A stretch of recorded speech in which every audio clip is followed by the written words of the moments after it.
Bienvenidos a Crónicas desde la UCI para la UCI. Este podcast aborda la medicina intensiva desde la práctica clínica, explicando las bases fisiológicas, la evidencia disponible y contexto clínico en que nos desarrollamos. No en intuiciones aisladas. Aquí analizamos lo que ocurre en nuestra especialidad, donde cada variable importa y cada decisión tiene consecuencias.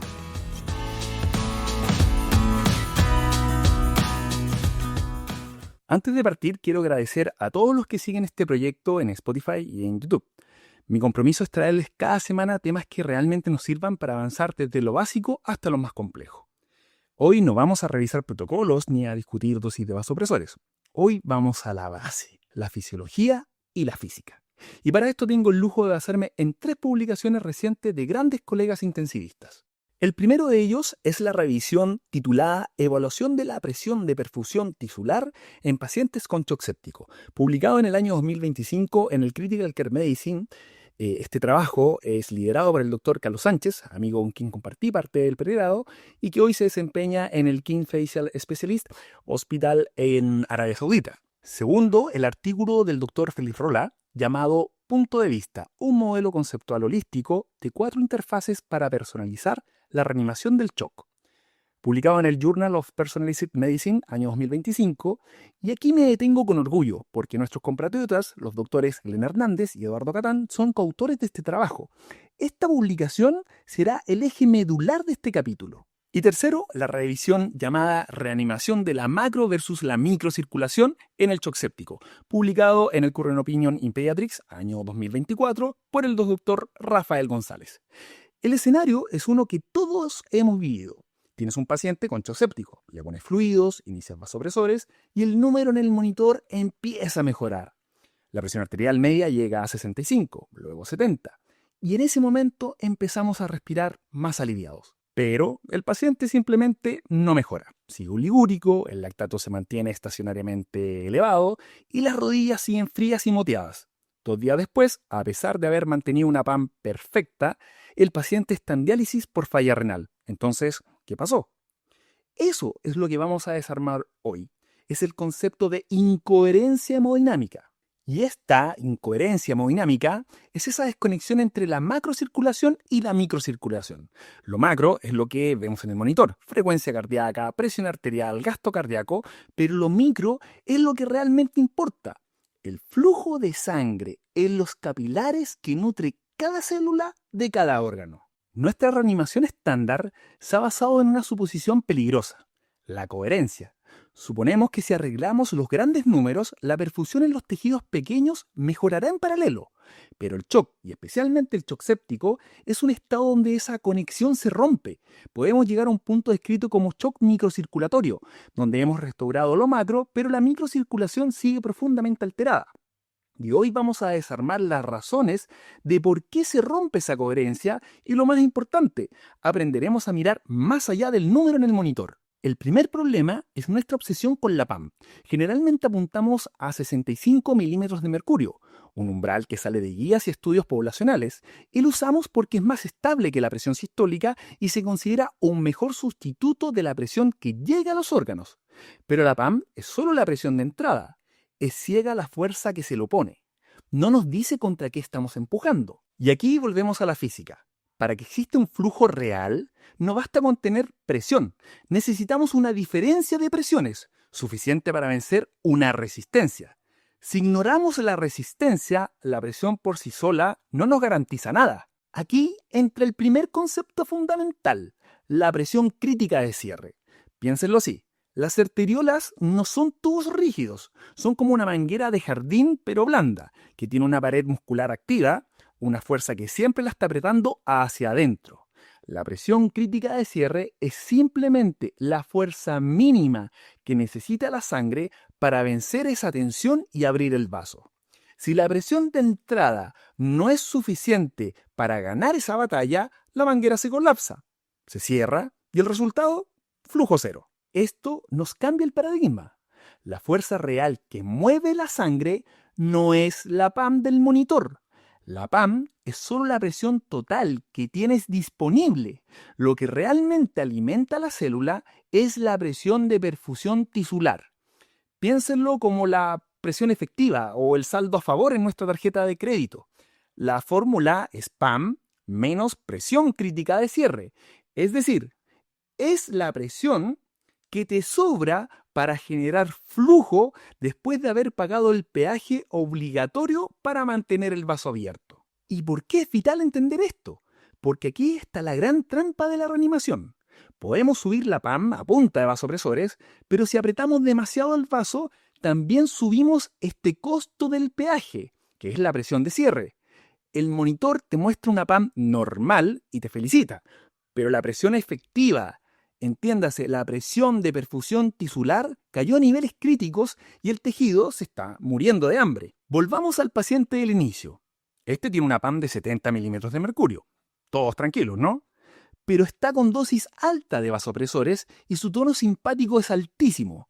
Su presión crítica de cierre, por tanto, es muy alta, digamos 50 milímetros de mercurio. La presión de perfusión real que llega al tejido es solo 20 milímetros de mercurio. Y con 20 los tejidos no reciben casi nada.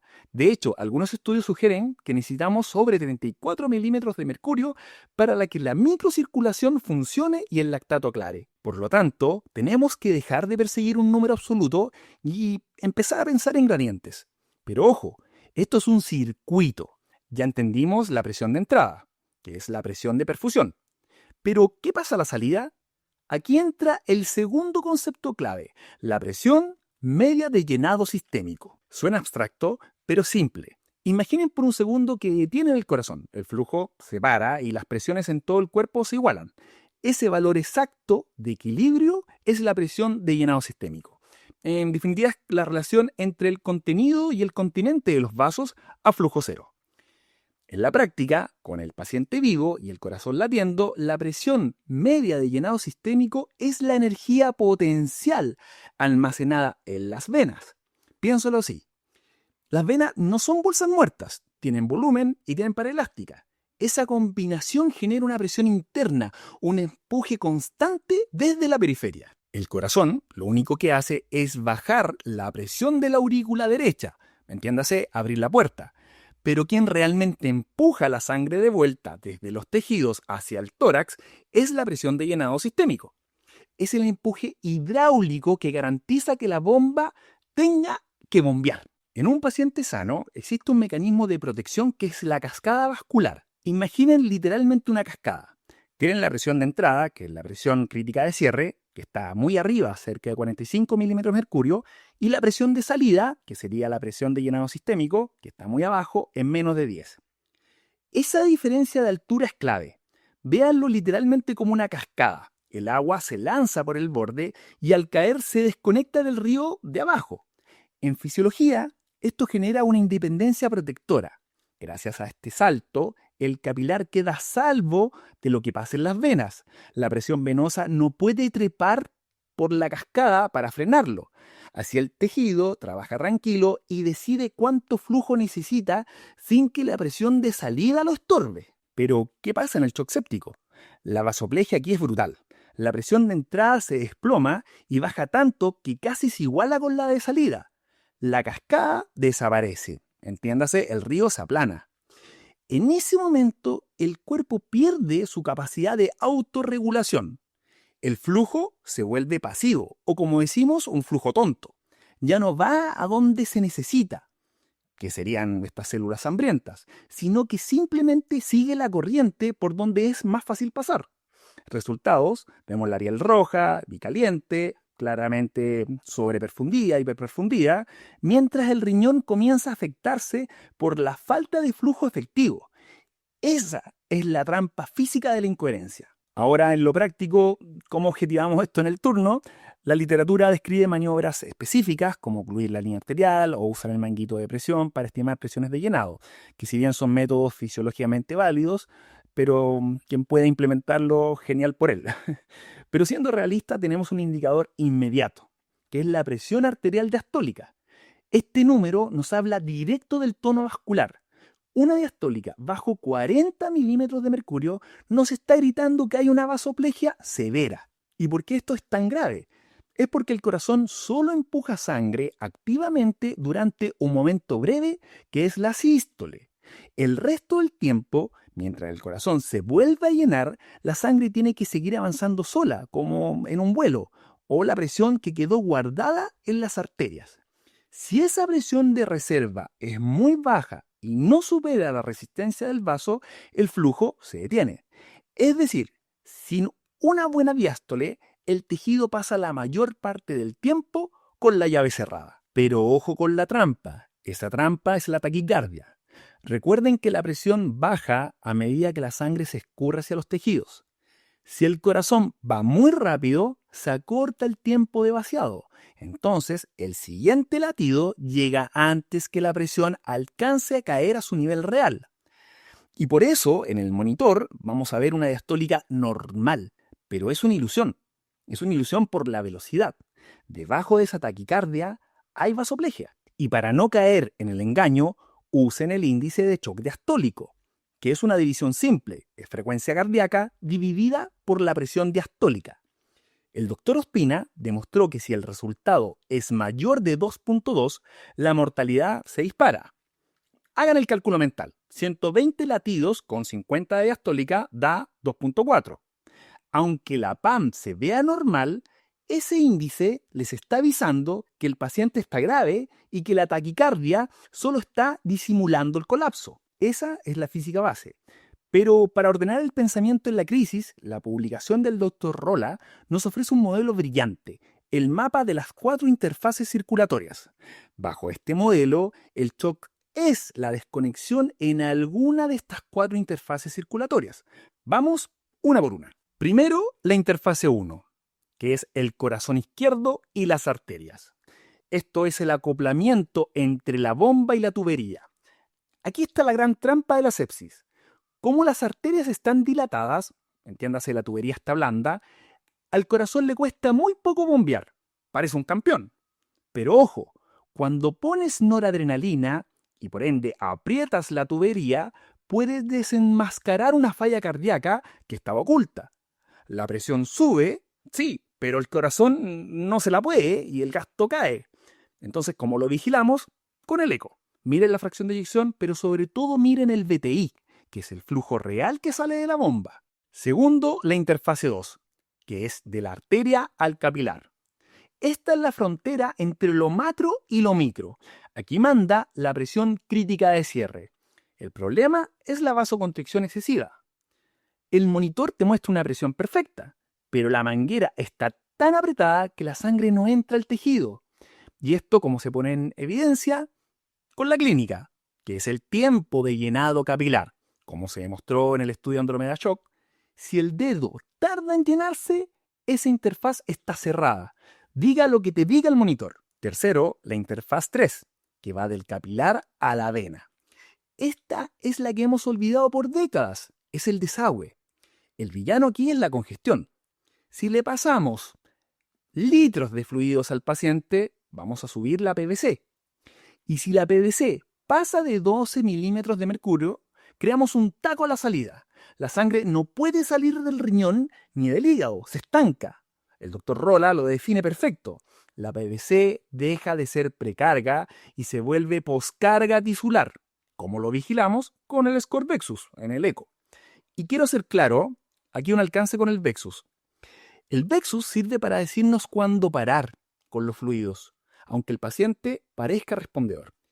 Pero el Vexus no ha tenido una validación fuerte en pacientes con shock séptico. Sí está validado en el setting cardiológico. Y cuarto, la interfaz 4, el ventrículo derecho. Este es el guardián del retorno venoso. Si el ventrículo derecho falla, independiente de la causa que sea, la sangre se acumula hacia atrás, por ende sube la PVC y automáticamente rompe la interfaz 3. ¿Cómo se evalúa? Mirando el tamaño del ventrículo derecho y la relación TAPSE, presión de arteria pulmonar en el eco. En el fondo, la física nos da el porqué y el mapa de interfaces nos dice dónde mirar. Pero necesitamos una brújula para decidir, para integrar todo esto. Y se usa la adaptación moderna del clásico diagrama de Forrest-Kenny. Imaginen un gráfico de 4 cuadrantes. En el eje vertical tenemos el flujo, que vamos a entenderlo por el VTI del eco o el llenado capilar. Y en el eje horizontal vamos a tener lo que es la congestión, donde nos vamos a guiar por la PVC y el Vexus. Al cruzar estos datos, el paciente va a caer en uno de estos 4 cuadrantes. El cuadrante 1 es la meta, que es el paciente caliente y seco, que tiene buen flujo y no está congestionado. Aquí queremos llegar todos. Perfusión óptima sin pagar el costo del edema. El cuadrante 2 es la trampa habitual. Es el paciente caliente y húmedo. Tiene buen flujo, está caliente, pero está congestionado, entiéndase húmedo. Es el típico paciente séptico hiperdinámico al que ya le pasamos volumen. La bomba funciona bien, pero la salida está tapada por congestión, que sería la interfaz 3. El error aquí es seguir pasando fluidos por inercias. ¿Cuál sería la solución? Como dice el doctor Rolla, hay que hacer énfasis en vasopresores para sostener la presión y restringir el volumen. Si la congestión es mucha, este paciente no necesita agua, necesita lo contrario, buscar un balance negativo o secarse para recuperar la microcirculación. El cuadrante 3 es el clásico frío y seco. Tiene mal flujo, pero no hay congestión. Es el paciente hipovolémico o con falla de bomba inicial, pero con las venas vacías. Aquí falla la entrada, o sea, la interfase 1 o la interfase 2. ¿Cuál es la conducta? Aquí sí hay espacio para fluidos o inótropos, porque el sistema venoso sí aguanta. Y el cuadrante 4 es el desastre. Entiéndase frío y húmedo. O sea, tiene mal flujo y encima está congestionado. Es el shock cardiogénico puro o el séptico ya terminal. Aquí falla la bomba, por ende la entrada, y el drenaje, que sería la salida. ¿Cuál es la conducta? Es el escenario más difícil, porque necesitamos inótropos para mover la sangre y descarga, que podrían ser diuréticos, para descomprimir. Más volumen aquí es mortal. Para cerrar, quiero que se lleven esto. La reanimación moderna no se trata de perseguir un número mágico de 65 milímetros de mercurio de media. Se trata de entender qué está pasando debajo de ese número. Hoy aprendimos que la física es nuestra base. Entendimos que la presión del monitor no sirve de nada si no supera la resistencia del vaso. Por eso, el índice de shock diastólico es su mejor amigo para detectar esta vasoplegia que la taquicardia intenta esconder. Y aprendimos que tenemos un mapa de 4 interfaces. El shock no es una nebulosa, es una falla mecánica específica. O falla la bomba, o la tubería está muy apretada, o el desagüe está tapado, o el corazón derecho no aguanta más. Por eso, la propuesta es cambiar el chip. Dejen de ser presión centristas y vuélvanse obsesivos del flujo y la descongestión. Así que mañana, cuando lleguen al turno y vean a ese paciente con noradrenalina y pan normal, pero que sigue con lactato alto y sin orinar, no se queden tranquilos mirando la pantalla. Háganse las preguntas difíciles. 1. ¿Tengo flujo real? Miren el llenado capilar. Miren el VTI. Si no hay flujo, la presión es una ilusión. 2. ¿Tengo congestión? Miren la yugular. Hagan un Vexus. Si el desagüe está tapado, más volumen solo va a empeorar la falla renal. Y 3. ¿En qué cuadrante estoy? Y definan la meta. ¿Necesito secar? ¿Necesito inótropos? ¿O necesito dejar de hacer cosas porque logré los objetivos? Esa es la diferencia entre seguir un protocolo y entender la fisiología. Tratemos al paciente, no al monitor.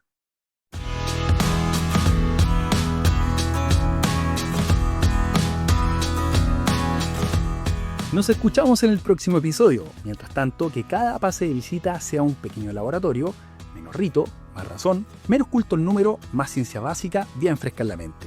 Que tengan un buen turno.